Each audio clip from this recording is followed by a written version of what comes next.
Poverty on Convergence. Saya Audrey Clara. Saya Edmund Laurentius.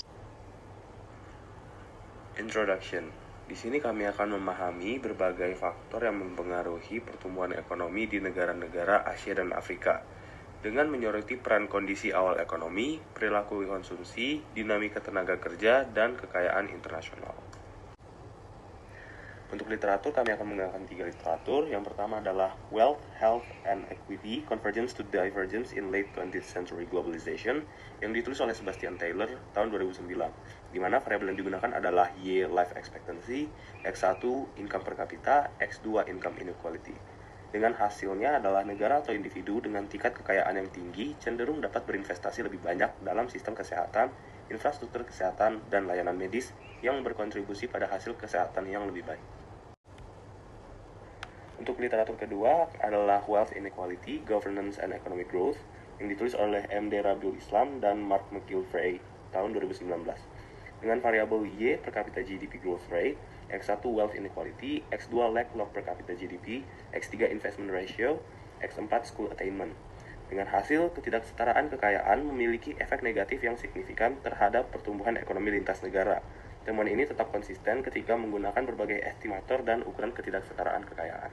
Untuk literatur ketiga berjudul What Remains of Cross-Country Convergence, yang ditulis oleh Paul Johnson dan Chris Papageorgiou pada tahun 2020 dengan menggunakan variabel Y GDP per capita, X1 Education Level, X2 Infrastructure Investment, X3 Population Growth Rate, X4 Economic Policies. Dengan hasil tidak terjadi konvergensi yang berarti dalam tingkat pendapatan per kapita antara negara-negara berkembang dan negara maju. Meskipun beberapa negara berkembang mengalami pertumbuhan yang cepat, secara keseluruhan mereka belum berhasil menutup kesenjangan pendapatan dengan negara yang lebih kaya. Model dan data description di mana kita menggunakan persamaan OLS untuk mengetahui hubungan pertumbuhan ekonomi yaitu Y dengan indeks kemiskinan yaitu X4. Dengan kita memakai model 1, model 2, dan model 3. Setelah dilakukan tes for unconditional convergence, dapat didapat hasil yang menunjukkan bahwa negara dengan produktivitas awal rendah cenderung tumbuh lebih cepat, meskipun pengaruhnya kecil. Produktivitas awal memiliki pengaruh signifikan terhadap pertumbuhan ekonomi, didukung oleh kebijakan dan investasi yang lebih efektif.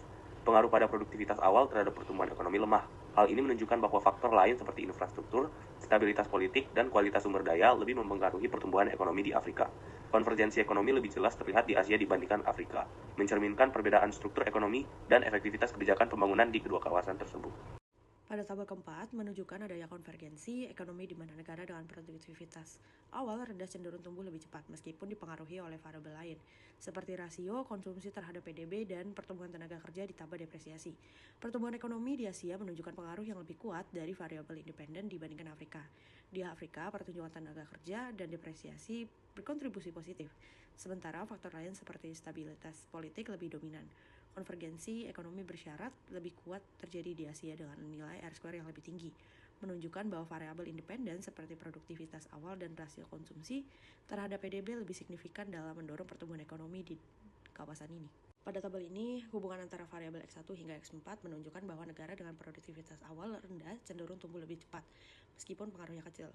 Di Asia, produktivitas awal dan indeks kekayaan internasional mempengaruhi pengaruh yang signifikan terhadap pertumbuhan didukung oleh kebijakan yang efektif dan infrastruktur yang lebih baik.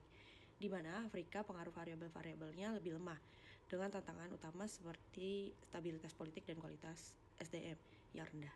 Rasio konsumsi terhadap PDB berpengaruh negatif, menunjukkan bahwa konsumsi tinggi dapat mengaruhi fokus pada investasi jangka panjang. Pertumbuhan tenaga kerja dan depre itu memberikan kontribusi yang positif, terutama di Afrika. Konvergensi ekonomi lebih terlihat di Asia, mencerminkan struktur ekonomi yang lebih stabil dan kebijakan pembangunan yang lebih efektif dibandingkan Afrika.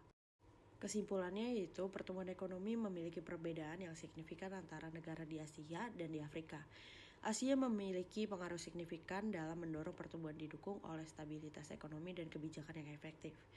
Dan di Afrika, pengaruh variabel-variabel tersebut lebih lemah dengan tantangan utama berupa infrastruktur yang kurang memadai, ketidakstabilan politik, dan rendahnya kualitas sumber daya manusia.